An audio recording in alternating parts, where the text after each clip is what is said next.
Hello friends, आज मु आपण मानक पई नहीं आछि चावल खीरी। नमस्कार, मामास किचन चैनल को आपण मानक अनेक अनेक स्वागत। ए चैनल नुआ थिले लाइक शेयर सब्सक्राइब करंतु। आज आमे कम समय रे चावल खीरी प्रस्तुत करिवा। देखंतु मु गैस ऑन करी ओटे प्रेशर कुकर बसै नै छी। प्रेशर कुकर रे मु किछि तेल देगी चीनी की कार्बोनेट करिया पई छाड़ देई छी।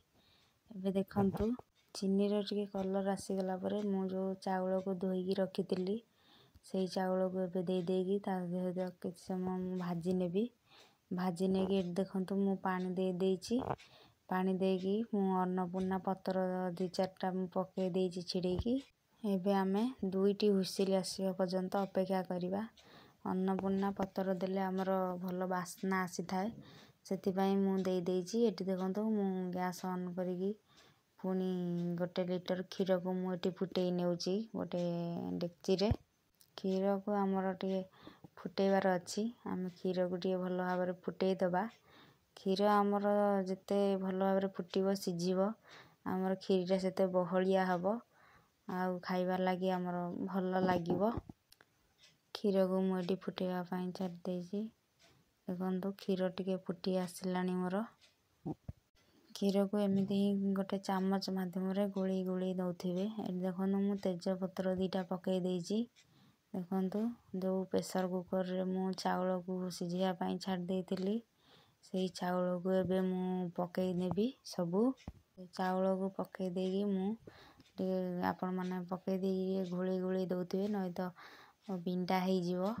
गोली नेबे टिके टिके अल्प अल्प करी पकेगी आपण माने गोलेई नउथिबे मझिरे मझिरे नै तो हमर बिंडा हेई जोबो खीरटा हमर बाग लागिवनी खाइबा लागि। देखंतु मु किछि मिल्क पाउडर पकेई नेइची 2 चम्मच। मोर किछि पानी दरकार हला मु सेति पई पानी की टिके उषुम करिकी खीरी रे दे दउची।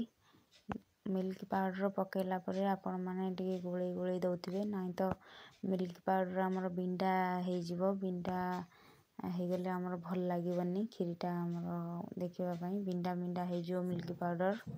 एबे देखंतु मु मिल्क मेड पकेई देबी। ये मिल्क मेड पकेले हमर भुजी परी खीरीटा लागि थाए खाइबा लागि, सेति पई टिके मिल्क मेड मु ऐड कर देइची। आपण माने एही परी खीरी बनांतु खांतु। मते कमेंट माध्यम रे जणांतु केमिति लागुची। कमेंट माध्यम रे जणेले मते बहुत भल लागिवो। ए देखंतु मु चीनी गिन्ना रे मापी नै जाईची गिन्ने चीनी पकेई देगी मु गोळेई देउची। आ लूण आपण माने स्वाद अनुसार टिके पकेई देबे नै तो हमर खीरटा अलणा लागिवो। ए देखंतु मु काजू को भाजी नेइथिली घिओरे। एबे मु काजू को पकेई देइची। किछि गुजराती मु भाजी नेइथिली। गुजराती पकेइले हमर खीरटा भलो वासना आसी थाए, सेति पई मु गुजराती पकेई देइची। देखंतु खीरटा हमर केमतिया लागुची। एही परी वीडियो देखिबा लागि मामास चैनल को लाइक सब्सक्राइब करंतु। जय जगन्नाथ।